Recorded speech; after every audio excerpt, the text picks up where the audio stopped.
하나님의 말씀 골로새서 4장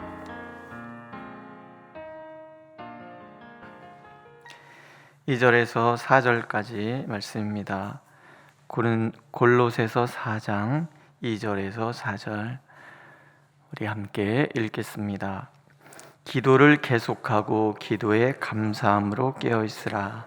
또한 우리를 위하여 기도하되 하나님이 전도할 문을 우리에게 열어주사 그리스도의 비밀을 말하게 하시기를 구하라.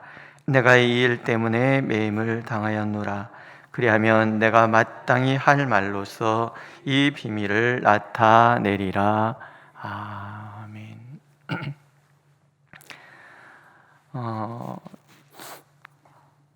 기독교 영성을 가지고 있는 교육학자 팔마라는 사람이 있습니다. 이 사람이 이런 이야기를 가르치는 용기라는 책에서 했는데 그게 참 마음에 와 닿았어요.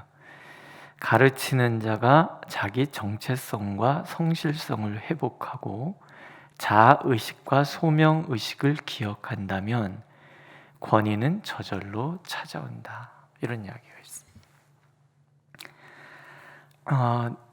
가르치는 자의 정체성, 성실성, 자아의식, 소명의식 이게 분명하다 그러면 교사의 권위는 저절로 찾아온다. 이런 얘기인데요. 소명에 대한 분명한 확신이 있는 사람이 자기 정체성을 가진 사람이라는 뜻이에요. 자기 정체성이 분명한 사람은 성실할 수밖에 없고 스스로에 대한 건강한 자의식을 갖고 있고요. 그렇기 때문에 그 가르침에는 권위가 있다라는 거죠. 이게 그리스도인에게도 적용이 됩니다. 그리스도인이 내가 그리스도인이라는 자아 정체성이 분명하다 그러면 하나님 앞에서 또 교회 앞에서 사람 앞에서 성실할 수밖에 없고 내가 그리스도인이라는 분명한 자아의식과 그리스도인으로서 어떻게 살아가야 될 것인가에 대한 분명한 소명의식을 갖는다면 세상은 그리스도의 권위를 인정할 수밖에 없다라는 거예요. 그럼 이제 우리에게 이제 남는 과제가 있는 거죠. 그럼 어떻게 나는 자아 정체성을 확립해 갈 것인가 하는 거예요. 골로새 교인들을 향한 바울의 권면, 그러니까 바울을 통한 하나님의 권면이시죠. 하나님께서는 기도라는 말로 골로새서를 마무리 짓게 하십니다.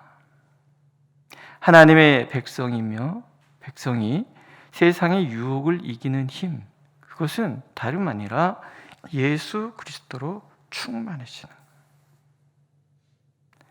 내가 거듭났다, 새 사람이 되었다는 것은 다른 거 아니에요. 내가 예수 그리스도로 충만해지는 거예요. 굉장히 좀 약간 수동적인 그런 의미가 있습니다. 왜냐하면 우리 스스로에게는 사실은 예수 그리스도의 성품, 하늘에 속한 하나님의 성품이 사실은 요만큼도 없는 거예요.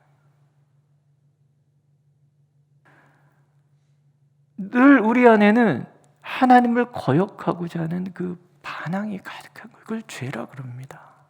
죄라는 것이 무슨 내가 누구 사기치고 살인하고 욕하고 도둑질하고 이런 것들을 얘기를 하지만 그러나 그런 것은 제 파생된 열매들이고 근본적으로 우리 죄다라는 것은 하나님을 거역하는 마음, 하나님을 내 마음에 두기 싫어하는 그런 마음이에요. 그렇기 때문에 우리는 죄는 능동적이지만 하나님께는 철저하게 수동적인 거예요. 그래서 예수 그리스도께서 우리 안에 들어오셔서 나를 주님으로 가득 채워야 하지만 우리는 그리스도인이 될 수가 있다라는 거예요. 그리고 그 그리스도인이라는 분명한 그 정체성이 우리를 소명으로 이끌어요. 소명이라는 게 거창한 것을 생각할지 모르지만 소명은 가장 근본적인 소명은 내가 하나님 앞에서 누구인가 이걸 찾아가는 거예요. 그러니까 자아 정체성을 확립해 가는 것이 하나님의 부르심에 대한 소명, 내가 소명 의식이라는 거죠. 다른 거 아니에요. 나는 하나님께 부름받았다. 내가 하나님의 은혜로 하나님의 자녀가 되었다. 나는 그래서 죽음이라는 옛자에 얽매이는 것이 아니라 그것은 다 벗어버리고 예수 그리스도의 생명으로 충만한 생명의 사람이 되는 거예요. 예수 그리스도께서 당신의 모든 것을 내어주시기까지 사랑하는 새 사람을 덧입는 거예요. 더 쉽게 표현하면 그런 거예요. 나는 예수님 때문에 행복한가? 그게 소명이에요. 예수님 때문에 행복한 사람이 되는 것, 이게 소명이라는 거예요. 한번 나 자신에게 한번 질문해 보세요. 나는 예수님 때문에 행복한가? 잠깐 시간을 드릴게요. 한번 질문해 보세요. 행복하십니까? 교회 오는 발걸음이 너무너무 가볍고 즐거우십니까? 예배 마치고 세상을 맞닥뜨리면 뭔가 한번 해보겠다는 그런 의욕으로 확 충만하십니까? 예수 그리스도께서 나의 행복을 위하여 당신의 생명을 내어주신 사람, 독생자까지도 아낌없이 내어주시기까지 나를 사랑하시는 하나님, 내 안에서 말할 수 없는 탄식으로 하나님의 이 엄청난 그 경륜을 내 것이 되기 위하여 오늘도 탄식하며 기도하시는 성령님, 이 성삼위 하나님과 동행하는 나의 삶, 행복한가? 행복하세요? 아니라면 처음부터 다시 돌아가셔야 되는 거예요. 자, 정체성, 나는 누구인가? 그 부르심 앞에 내가 다시 한번 서는 거예요. 그 소명을 위한 첫 번째가 기도하는 거예요. 기도를 계속하되. 기도가 뭡니까? 하나님을 알아가는 거예요. 그 하나님 앞에 나를 세우는 거예요. 기도를 영혼의 호흡이라고 그러잖아요. 하나님께서 아론의 후손들에게 성전에 향이 끊임없이 타올라야 한다. 성전의 향이 끊임없이 타오르듯이 하나님 앞에 드리는 기도는 멈추지 않는 거예요. 계속되어야 되는 거죠. 왜? 하나님을 알아가는 작업은 날마다 계속되어야 되고 그 하나님 앞에 나는 날마다 서야 되는 거예요. 하나님 앞에 내가 서지 않는 그 순간부터 내 삶은 다시 혼돈과 어두움에 사로잡히는 거예요. 하나님을 바라보지 않는, 하나님의 그 빛에 반사되지 않는 나의 삶은 내 안에 그 어둠의 칙칙함, 죄악의 칙칙한 어둠에 그 파묻혀버릴 수밖에 없는 거예요. 기도가 영혼의 호흡이라는 말은 그래서 참 옳고도 옳은 말이다라는 생각을 합니다. 그런데 우리는 알면서도 기도를 쉴 때가 얼마나 많습니까? 잊어버리는 거죠. 내가 지금 영혼의 무기력 상태에 빠져 있는데 질식사 바로 앞에 있는데도 우리는 내가 죽어가고 있는 것도 모르는 거예요. 그래서 기도를 안 하는 거예요. 제가 빈혈을 심하게 알아서 고생한 적이 있었거든요. 저는 제가 빈혈인지도 몰랐어요. 그냥 앉았다 일어서면 핑 돌고 가다 보면 괜히 핑 돌고 그러는데 뭐 그런가 보다 그러고 살았지. 근데 어느 날 내과에 가서 이렇게 하는데 그분이 그래요. 익숙해서 그래요. 익숙해서. 그냥 놔두면 위험합니다. 고쳐야 돼요. 그래서 40일 동안 입원해 있었어요. 영혼의 무기력증도 그렇게 거예요. 지금 호흡이 딸려서 핑핑 돌고 어지럽고 혼란스럽고 혼돈에 막 빠져 있는데도 그냥 익숙하니까 그냥 그런가 보다 이러고 살아간단 말이죠. 영혼의 호흡이 원활하게 지속될 수 있도록, 다시 말씀드리면 하나님이 누구신지를 계속 알고 하나님 앞에 부지런히 나를 세워가서 그분과 나와 끊임없는 교제를 나누는 이 삶이 계속되어야 우리는 영적인 빈혈에 빠지지 아니하고 건강한 자로 하나님 앞에서, 교회 앞에서, 사람들 앞에서, 세상 앞에서 당당하게 살아갈 수 있다라는 거예요. 그러니까 기도하라라는 잔소리는 계속해도 부족함이 없는 거죠. 그런데 정말로 고집스럽게 그 말을 거부하는 것이 우리의 모습이기도 하잖아요. 쉬지 않고 기도한다는 건 다른 거 아닙니다. 새벽 기도 자리에 못 나올 수 있잖아요. 현대사회 얼마나 바쁩니까? 새벽 2시에 퇴근하고 그런데 새벽 5시 10분에 어찌 교회에 나올 수 있겠습니까? 어느 시간에 어느 자리에 있다는 게 중요한 것이 아니라 매일 나의 삶 속에 나를 하나님 앞에 세우는 거예요. 나는 누구인가? 하나님의 그 사랑은 얼마나 큰가? 그분은 나와 얼마나 친밀한 교제를 나누기를 원하시는가? 나는 그분과 얼마나 친밀한 교제를 하기를 원하는가? 그래서 그분과 끊임없이 대화. 그래서 어떤 영성가는 수도사인데 수도원에서 자기가 담당하는 게 요리였대요. 세상에서 제일 못하는 게 요리인데 자기가 요리를 담당했어요. 무를 써는데 무가 제대로 썰리나요? 처음에 저도 이제 주부 경력 2년차 접어들고 있거든요. 근데 아직도 양파 써는 것과 무 써는데 속도가 그냥 아직도 툭툭툭 다다다다다다 이거 하고 싶은데 이거 하면은 집안이 너무 요란해지고 막 사방에 튀어서 저는 못해요. 그냥 툭툭 처음에 칼도 이렇게 잡았어요. 이렇게 해갖고서는 썰어야지 된다고 누가 그러더라고요. 근데 칼이 그냥 날카로워야 되는데 무딘지 날카로운지도 모르고 무가 왜 이래? 나무 자르는 것 같아 이러면서. 근데 그분은요 늘 그랬다라는 거예요. 하나님, 저 무 써는 거 보실래요? 양파 진짜 독하네요. 이 눈물이 하나님 앞에서의 눈물이면 얼마나 좋을까요?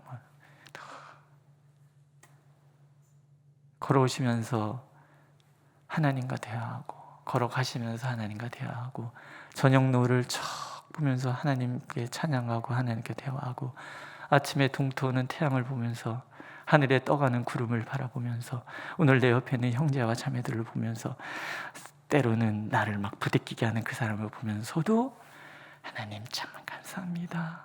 저 인간이 저렇게 못되게 굴어서 내가 내 속에 얼마나 분노가 많은지 못된 게 있는지를 발견케 해주셔서 참 감사합니다. 그 경지까지 간다 그러면 참 존경받는 그리스도인이 되지 않겠는가 그런 생각을 가끔 합니다.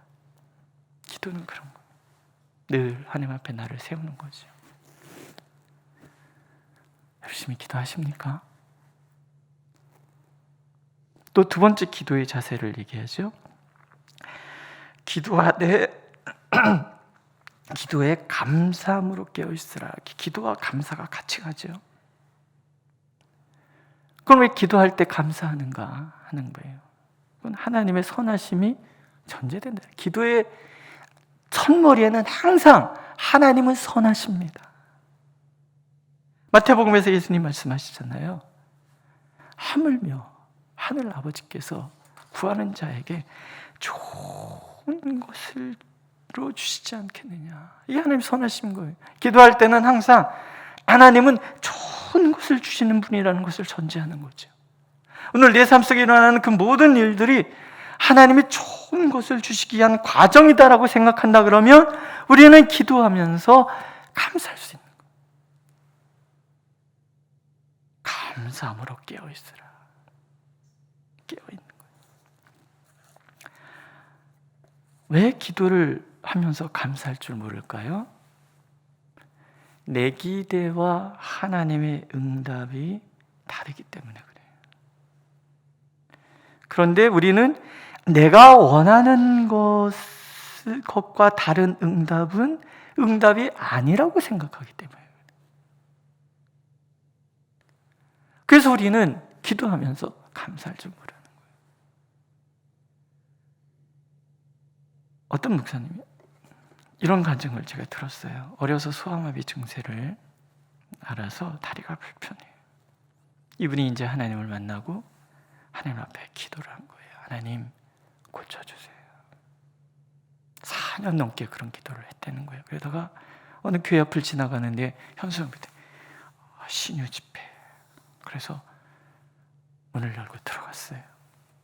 그랬더니 나이 드신 분들이 쭉 앉아있고 목사님 한 5분이 한 명씩 이렇게 안수 기도를 해주더라는 거죠. 사람들이 다 자기 차례가 와서 이제 나갔어요. 근데 자기는 그런 목사님 처음 봤대. 자기 기도 제목이 장애에 대한 얘기를 했더니 붙들고 간절히 땀을 뻘뻘 흘리면서 기도를 하시더니 너무 감동스러워. 예배를 드리는데 목사님이 기도하면 모든 병은 다 고쳐주십니다. 그런데 화가 치미더라고요. 자기 안에 그렇게 화가 가득한지를 몰랐대요. 예배를 마치고 목사님이 찾아간 거예요. 간절히 기도하면 정말 고쳐주십니까? 그렇다. 지금 제가 4년 동안 이 소아마비 이 장애를 위해서 지금 기도하고 있는데 아직 안 고쳐주셨습니다. 제가 기도가 부족해서, 간절함이 부족해서 그렇습니까? 질문을 한 거죠. 그랬더니 목사님이 그래도 고쳐주십니까? 그러니까 그렇다. 이런 생각이 들더라는 거예요. 바울 사도도 자기가 질병을 3번이나 하나님께 기도했는데 하나님 안 들어주셨는데 이 사람은 왜 기도하면 다 낫는다고 얘기하는가? 마음이 막 치밀었는데 그분이 그 얘기를 꺼내더라는 거예요. 바울이 그 병을 위해 3번이나 기도했다. 그래서 바울은 그 병에서 나았느냐? 안 낫습니다. 아니야, 나았어 라고 얘기하더라는 거예요. 그래서 안 낫습니다. 나았어. 들어봐. 그러면서 바울이 기도할 때 하나님께서 응답하셨어? 안 하셨어? 어때요? 응답하셨습니까? 안 하셨습니까? 하셨죠. 뭐라고 응답하셨습니까? 내 은혜가 내게 족하도다. 이는 내 능력이 약한 데서 온전을 짐이라고 응답을 하셨어요. 그리고 질문을 하시더래요. 그 이후로 바울이 고쳐달라고 기도했느냐 안 했느냐? 안 했어요. 왜 안 했습니까? 나았기 때문에 안 한 거예요.